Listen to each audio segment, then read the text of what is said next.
Well, let's start with some key dates, because if there are procrastinators out there, people who want to know when all of this is going to take effect, there are a few dates in the upcoming weeks that you need to know and understand. The first one, October 29th. The Treasury Board telling us today they have already kind of opened this process that federal bureaucrats are now going to have to use to attest to their vaccination status, a process that could be audited at any time. And if anyone's found to be making a false report about being vaccinated when really they're not, there would be consequences to that. So by October 29th, they have to prove that they've been vaccinated through this process.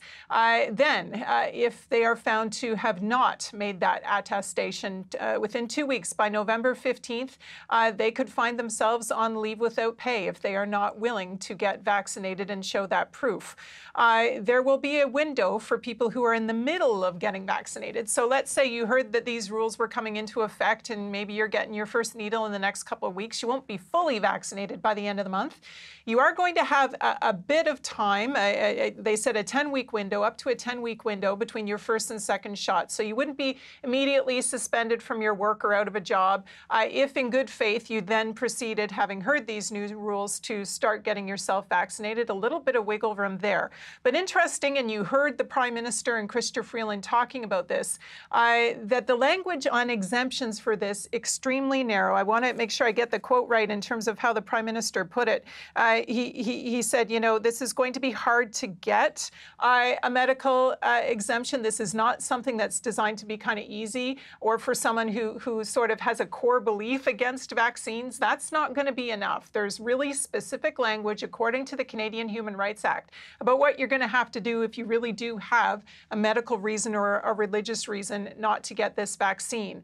The other dates, and this is for travelers, I want to walk people through. So as of October 30th, you are going to start needing to show your proof of vaccination to fly or get on a train. Now, there will be a 1-month kind of period where if you aren't fully vaccinated, again, you can show proof of a test within 72 hours and still kind of complete your travel plans. But as of November 30th, no vaccination, you are out of luck.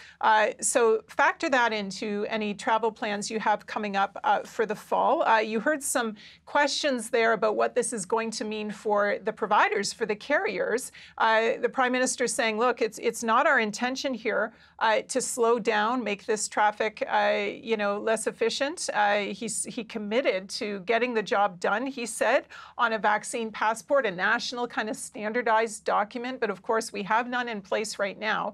They are providing money for provinces to do some provincial documentation that could be standardized within their province, but it has proven difficult to kind of get one national system, even for international travel, let alone the kind of domestic travel that will now be covered by this policy.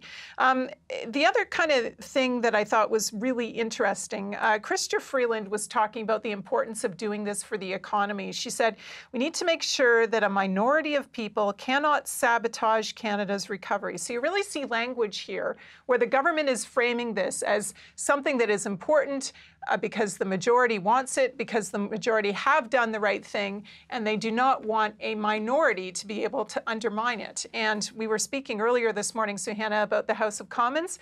Pretty pointed remark there from Justin Trudeau saying, look, it is only Conservative MPs who have not all disclosed their vaccination status and are raising issues about parliamentary privilege in terms of their right to take a seat in the Commons, as they have been elected to do so. He was pointing out that in that caucus, they are now going to have issues maybe with being able to fly to Ottawa to fulfill those duties. And he put the onus back on Aaron O'Toole to deal with that in his caucus, suggesting that all the other parties had been clear and were prepared to comply. So some political remarks in there, some tangible things that people need to know, but there's a lot to digest here, and I really would recommend checking out the online story, because if you are in a sector or a federally regulated sector, or you are a public servant, you have some things you have to do now to make sure that you're in compliance. People will be digesting this information. I know you'll be looking for reaction as well. We'll talk again. That's CBC's Janice McGregor in Ottawa.